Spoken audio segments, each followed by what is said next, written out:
예, 여러분 반갑습니다. 이 자리에 서고 보니 저는 남다른 감회가 있습니다. 첫째는 이 부근이 저의 고향이기 때문에 그렇습니다. 동대문구 전농 2동 103번지 이 덕전 사거리에서 시립대로 올라가다 보면 중간 지점에 옛날에 동사무소라고 그랬죠. 주민센터가 있고 경찰서가 있습니다. 그 뒤편이 제가 태어나서 자란 곳입니다. 제가 이곳에서 한 20여 년, 거의 30년 가까이 살았던 것 같아요. 설을 앞두고 고향 방문을 해서 감회가 새롭습니다. 두 번째는 오늘 그 일부 예배 드리면서 앉아서 기도하면서 문득 생각이 났는데, 제가 천흥교회에서 30년 전에 94년 말 95년 초에 한 3, 4개월 출석하면서 예배를 드린 적이 있습니다. 30년 전에 예배를 드렸는데, 물론 노예일로 해서 자주 천흥교회에 방문하고 서호 목사님 때부터 늘 가까이 있었지만, 이렇게 공예배를 통해서 여러분들과 같이 30년 만에 예배하게 된 것을 생각할 때 남다른 감회가 있습니다. 오늘 공동의회를 앞두고 그와 관련해서 먼저 하나님의 말씀을 함께 상고하고자 합니다. 오늘 설교 제목은 여러분들 주보에 있는 것처럼 설교 제목이 뭐죠? 말씀이 역사하는 교회, 데살로니가전서 2장 13절에 있는 표현입니다. 성경은 데살로니가 교회의 특징을 한마디로 이야기하고 있습니다. 하나님의 말씀이 역사하는 교회다. 여러분, 성경을 보면 신구약 성경 전체에서 유일하게 이 데살로니가 교회만, 한 교회, 모든 믿는 자의 본이 되는 교회라고 소개하고 있습니다. 여러분, 이 데살로니가 교회가 어떤 교회입니까? 데살로니가전서 1장을 보면 사도 바울은 데살로니가 교회에 대해서 4가지로 소개하고 있습니다. 간략하게 보시겠습니다. 첫째, 4가지라고 그랬어요. 1장 3절을 보면 데살로니가 교회는 믿음의 역사와 사랑의 수고와 소망의 인내가 있는 교회였습니다. 둘째, 1장 6절을 보시면 데살로니가 교회는 예수 그리스도를 본받는 교회였습니다. 셋째, 1장 7절을 보면 데살로니가 교회는 모든 믿는 자의 본이 되는 교회라고 소개하고 있습니다. 마지막 4번째로 1장 8절 말씀을 보면 데살로니가 교회는 어떤 교회입니까? 믿음의 소문이 각처에 퍼져나가는 그런 교회였습니다. 이렇게 성경은 4가지로 데살로니가 교회를 우리에게 소개하고 있습니다. 바라기는 천흥교회 1대 목사님 서호 목사님과 2대 목사님 한석 목사님에 이어서 오늘 공동의회에서 투표를 통해 청빙되는 제3대 목사님과 함께 시작되는 우리 천흥교회 제3기가 이 데살로니가 교회와 같이 믿음의 역사와 사랑의 수고와 소망의 인내가 넘치는 그런 교회가 되기를 바랍니다. 새로 청빙되는 3대 목사님과 함께 천흥교회가 이 데살로니가 교회처럼 예수 그리스도를 본받기에 더욱 힘쓰는 교회가 되기를 바랍니다. 이 천흥교회가 데살로니가 교회같이 앞으로도 계속해서 지금까지 그래왔던 것처럼 좋은 믿음의 소문이 각처에 퍼져나가고 우리 노회나 우리 교단은 물론 한국교회 모든 믿는 자의 본이 되는 그런 아름다운 교회가 되기를 진심으로 바라고 원합니다. 이렇게 되면 다 좋겠죠? 우리가 바라고 원하는 대로 다 될 수 있다면 얼마나 좋을까? 문제는 우리가 어떻게 하면 천흥교회가 이 데살로니가 교회와 같이 될 수 있는가? 오늘 우리는 성경에 기록된 데살로니가 교회의 모습을 살펴봄으로써 이에 대한 교훈을 얻고자 합니다. 자, 오늘 특별히 주목할 말씀은 데살로니가전서 2장 13절입니다. 한번 보시죠. 데살로니가 교회는 한마디로 하나님의 말씀이 살아 역사하는 교회입니다. 2장 13절은 두 가지를 우리에게 강조해서 말씀하고 있습니다. 즉 하나님의 말씀을 전하는 자가 중요하고요, 그 말씀을 받는 자가 중요합니다. 이 두 가지가 다 중요합니다. 여러분, 데살로니가 교회에서 하나님의 말씀을 전하는 자가 누구였습니까? 이 질문에는 상상외로 조용하시더라고요. 사도 바울이죠. 데살로니가 교회는 사도 바울이 제2차 선교 여행 때 개척한 교회입니다. 사도행전 17장을 보면 사도 바울이 데살로니가 교회에서 새 안식일을 머물면서 성경을 가르치고 복음을 전했습니다. 바울이 이 데살로니가에서 새 안식일 약 3주죠. 3, 4주 한 달 동안 머물다가 그곳을 떠납니다. 그리고 1년 후에 AD 51년에 바울이 데살로니가 교회에 보낸 편지가 바로 오늘 우리가 봉독한 데살로니가 전서입니다. 자, 지금부터 우리가 좀 생각을 하시면 좋겠어요. 사도 바울이 데살로니가 교회를 개척하고 한 달 정도 머물면서 하나님의 말씀, 예수 그리스도의 복음을 전했습니다. 그리고 그곳을 떠난 후 고작해야 1년이 채 되지 않는 짧은 기간이 지났습니다. 그런데 교회를 개척한 지 얼마 되지 않는 이 데살로니가 교회를 성경이 뭐라고 이야기하고 있냐 하면 한마디로 당시 세계 모든 교회들 가운데 모든 믿는 자의 본이 되는 교회라고 소개하고 있는 것입니다. 여러분, 놀랍지 않습니까? 궁금하지 않습니까? 세워진 지 1년도 채 되지 않는 이 데살로니가 교회가 어떻게 이렇게 될 수 있었을까? 그 1년 동안 도대체 무슨 일을 어떻게 했기에 당시 세계의 모든 교회, 복음이 막 그 이방인들에게 전파되어지기 시작하는 초기잖아요. 당시 세계의 모든 교회, 모든 성도들이 본받아야 할 교회라고 성경이 데살로니가를 소개하고 있을까? 우리가 성경을 보면 성경은 데살로니가 교회의 예배 형태는 물론 그 교회가 진행한 프로그램이나 그 내용에 대해서 전혀 언급하고 있지 않습니다. 여러분, 이 사실이 중요합니다. 왜냐하면 만약 교회가 부흥하고 성장하기 위해서 어떤 특별한 프로그램이 필요했다면 성경이 그거 우리에게 말씀하고 있지 않겠어요? 만약 교회의 부흥과 성장을 위해서 예배 방식이 중요했다면, 목회 전략이 중요했다면 성경은 분명히 그 사실을 우리에게 가르쳐 주었을 것입니다. 그런데 성경을 보면 이런 것들에 대한 언급이 없습니다. 그 이유가 무엇일까요? 예배 방식, 목회 전략, 교회의 어떤 프로그램, 이런 것들이 교회의 부흥과 성장을 위한 본질적인 문제가 아니라는 것을 우리에게 반증해 주고 있는 것입니다. 오늘날 많은 교회들이 교회의 부흥과 성장을 원하면서 이런저런 많은 일들을 하고 있지만 우리가 무엇을 어떻게 해야 교회가 부흥하고 성장할 수 있는가? 성경을 좀 주목할 필요가 있습니다. 자, 오늘 우리는 데살로니가 교회를 살펴보려고 합니다. 개척한 지 1년밖에 되지 않는 이 데살로니가 교회가 짧은 기간 동안에 부흥하고 성장해서 당시 전 세계 모든 교회의 본이 될 수 있었던 이유가 과연 무엇인가? 성경은 이에 대해서 가장 중요하고 본질적인 문제를 우리에게 분명하게 제시하고 있습니다. 그것이 바로 데살로니가전서 2장 13절입니다. 오늘 설교 제목처럼 데살로니가 교회는 하나님의 말씀이 살아 역사하는 교회였습니다.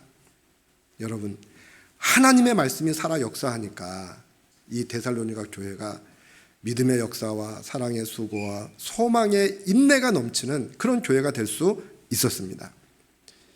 여러분, 하나님의 말씀이 살아 역사하니까 많은 환난 가운데서도 성령의 기쁨으로 도를 받아 신실하게 주를 섬기는 교회가 바로 이 데살로니가 교회였습니다. 하나님의 말씀이 살아 역사하니까 믿음의 소문이 각처에 퍼져나가고 모든 믿는 자의 본이 되는 교회로 이 데살로니가 교회가 주목을 받을 수 있었습니다. 여러분, 데살로니가 교회는 한마디로 하나님의 말씀이 살아 역사하는 교회였습니다. 이 사실이 중요합니다. 저는 천은교회가 이 데살로니가 교회와 같이 하나님의 말씀이 살아 역사하는 교회가 되기를 주님의 이름으로 축원합니다. 자, 그러면 어떻게 하면 하나님의 말씀이 살아 역사하는 교회가 될 수 있는가? 데살로니가전서 2장 13절에 답이 있습니다. 말씀이 역사하는 교회의 특징을 두 가지로 지적하고 있다고 그랬죠. 첫째는 하나님의 말씀을 전하는 자가 중요합니다. 하나님의 말씀을 전하는 자. 교회 안에서 말씀을 수종드는 사역자들, 목사가 하나님 앞에서 그 사명을 어떻게 감당하느냐가 중요하다는 말씀입니다. 데살로니가 교회가 모든 믿는 자의 본이 될 수 있었던 이유는 오직 한 가지, 하나님의 말씀, 복음을 통해서 이루어진 것입니다. 그런데 여러분, 이 복음이 누구를 통해서 선포되어집니까? 바로 목사를 위해서 선포되어집니다. 여러분, 목사가 선포하는 하나님의 말씀을 통해서 하나님께서 성도들 가운데 역사하십니다. 이게 데살로니가전서 2장 13절이거든요. 목사가 가르치고 선포하는 하나님의 말씀을 통해서 주의 택하신 백성들이 하나님을 알게 하시고 하나님을 믿게 하시고 신앙이 자라나게 하십니다. 그래서 교회 안에서 하나님의 말씀을 선포하고 말씀을 가르치고 말씀을 전하는 목사가 중요합니다. 자, 이것이 목사의 직분입니다.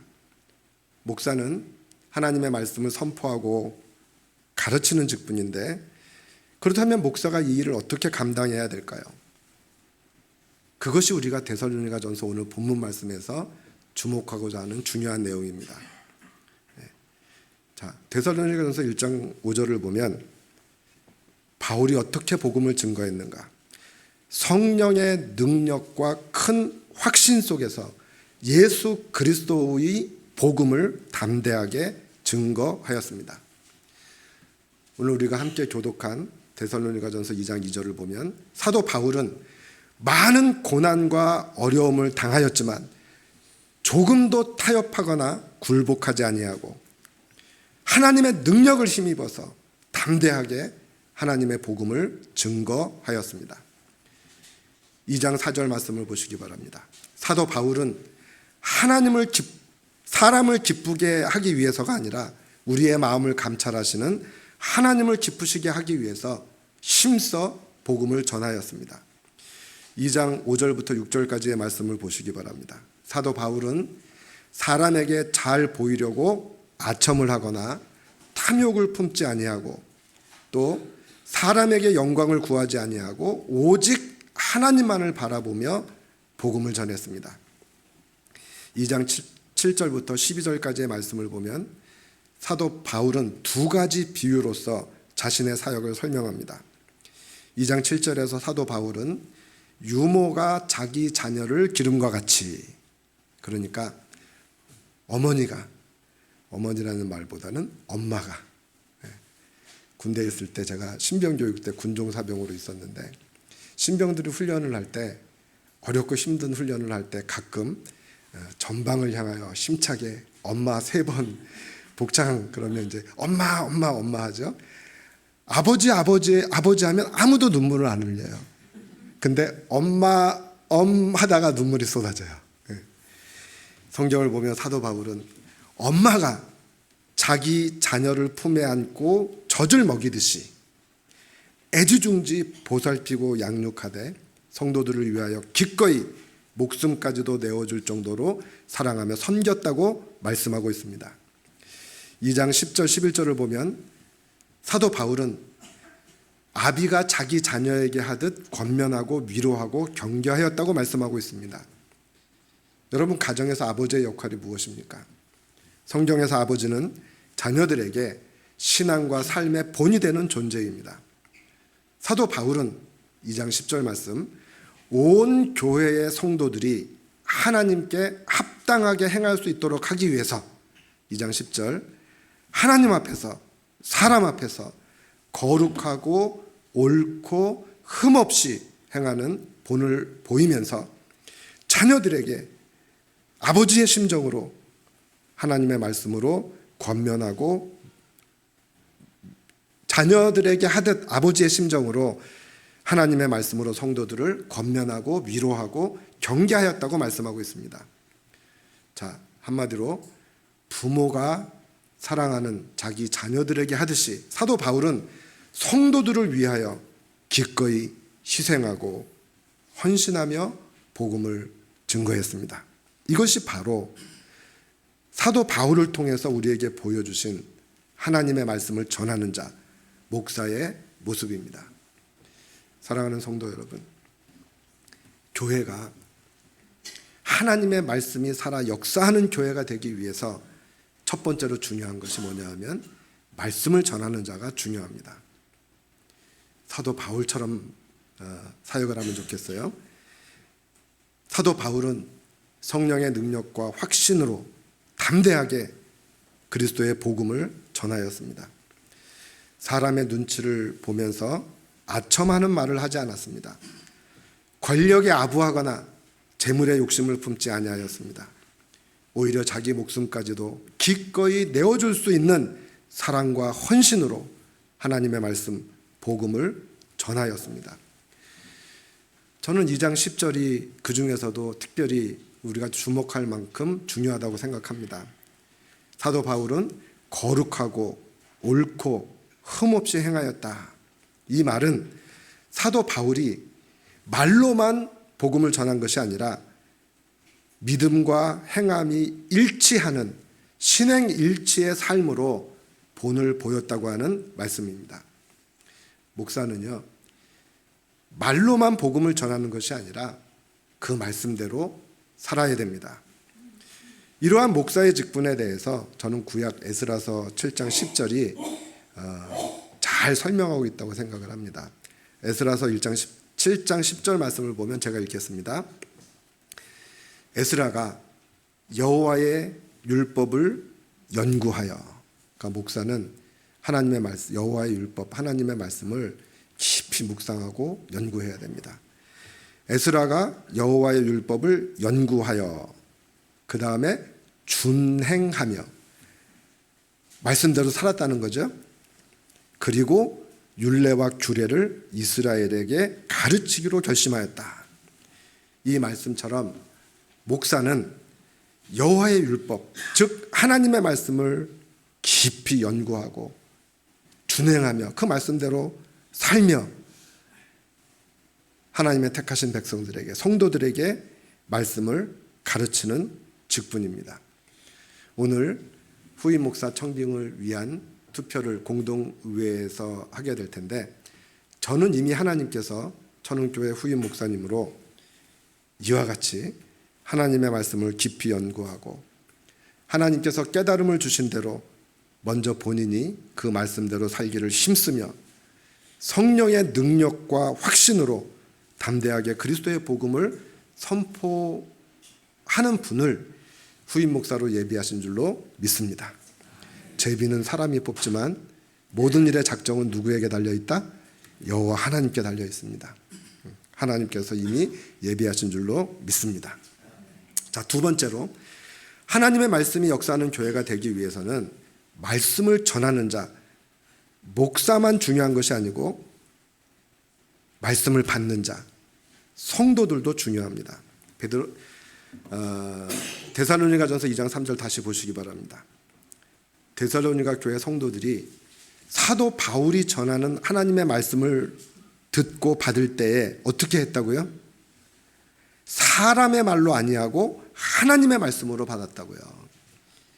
손바닥도 마주쳐야 소리가 납니다. 데살로니가전서 1장 6절을 보니까 데살로니가 교회 성도들은 많은 환난 가운데서 어렵고 힘든 일들이 많았어요. 말씀대로 살기 위해서. 심지어는 핍박과 순교까지도 각오해야 되는 그런 시대였어요. 그런데 그 많은 환난 가운데서도 데살로니가 교회 성도들은 성령의 기쁨으로 도를 받았다. 데살로니가전서 1장 6절 말씀입니다. 데살로니가 교회는 말씀을 전하는 자도 성령의 능력과 큰 확신으로 담대하게 하나님의 말씀을 증거하였고, 말씀을 받는 자도 성령의 감동하심으로 사도 바울이 전하는 그 말씀을 사람의 말로 아니하고 하나님의 말씀으로 받았습니다. 여러분들은 어떠하십니까?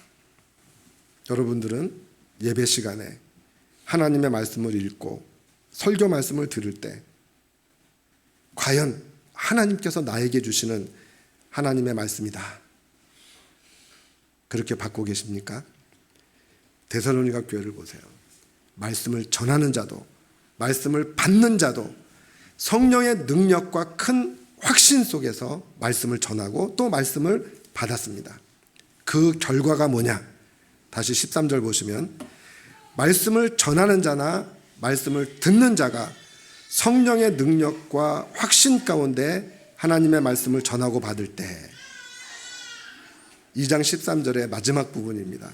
이 말씀이 또한 너희 믿는 자 속에서 역사하느니라.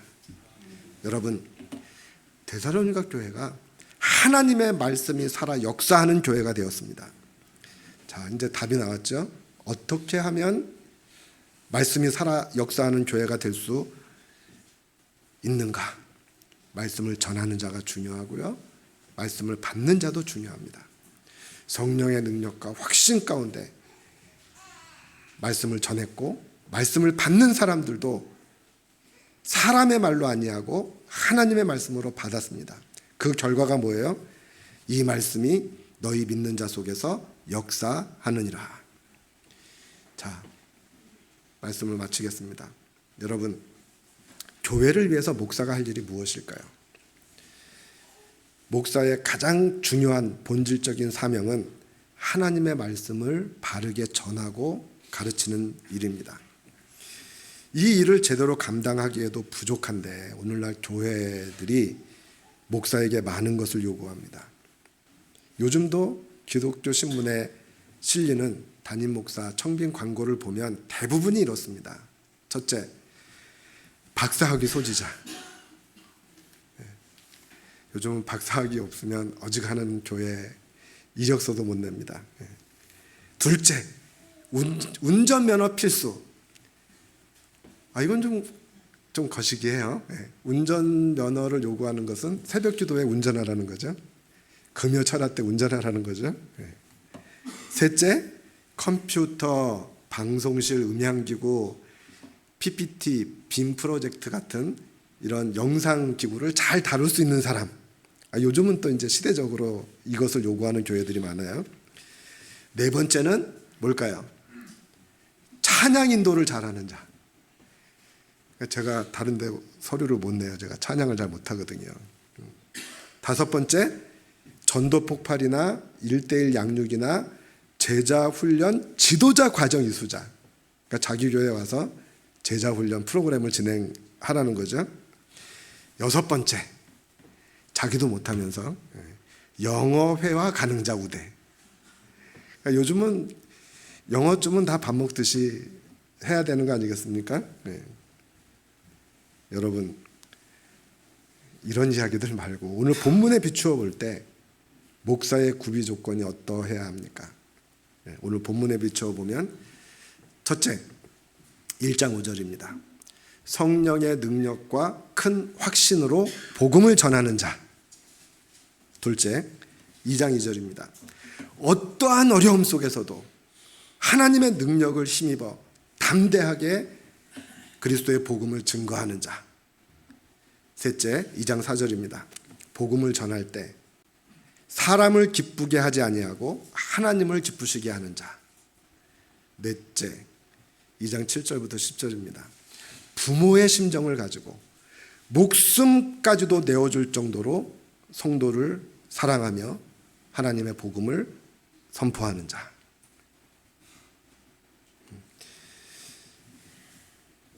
목사의 구비 조건이 이래야 된다고요.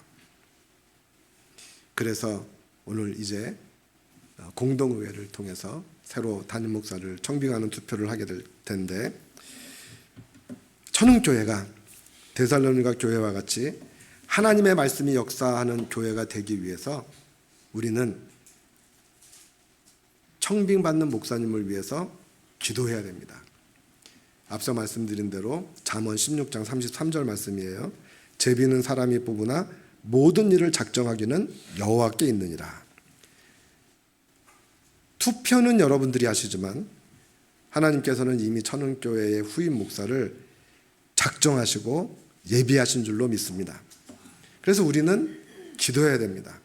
이번 청빙받는 목사님이 성령의 능력을 힘입어 성경을 잘 가르치고 선포하게 하옵소서. 또한 아울러서 말씀을 받는 천흥교회 성도 여러분 자신을 위해서도 기도하셔야 됩니다. 하나님의 말씀을 읽을 때, 하나님의 말씀을 들을 때 성령께서 감동하셔서 새로 천빙받는 목사님의 그 말씀을 사람의 말로 아니하고 하나님의 말씀으로 받게 하옵소서. 그래서 우리 천흥교회가 하나님의 말씀이 살아서 우리 가운데 능력으로 역사하는 그런 교회가 되게 하옵소서. 기도하시기 바랍니다.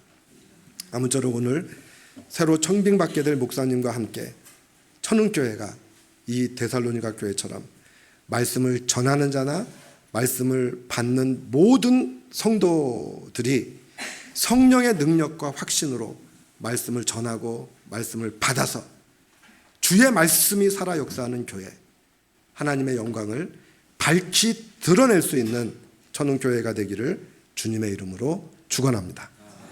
기도하시겠습니다. 하나님 아버지, 오늘 천흥교회가 공동의회를 통해서 정말 성령의 능력과 확신으로 하나님의 말씀을 전하는 좋은 목사님을 청빙하게 하시고 온 교회가 성령의 기쁨으로 그 말씀을 받아 이 말씀이 모든 성도들 가운데 살아계신 하나님의 능력으로 역사하셔서 천흥교회가 하나님의 영광을 드러내는 아름다운 교회, 복된 교회가 되게 하여 주시옵소서. 예수님 이름으로 기도합니다.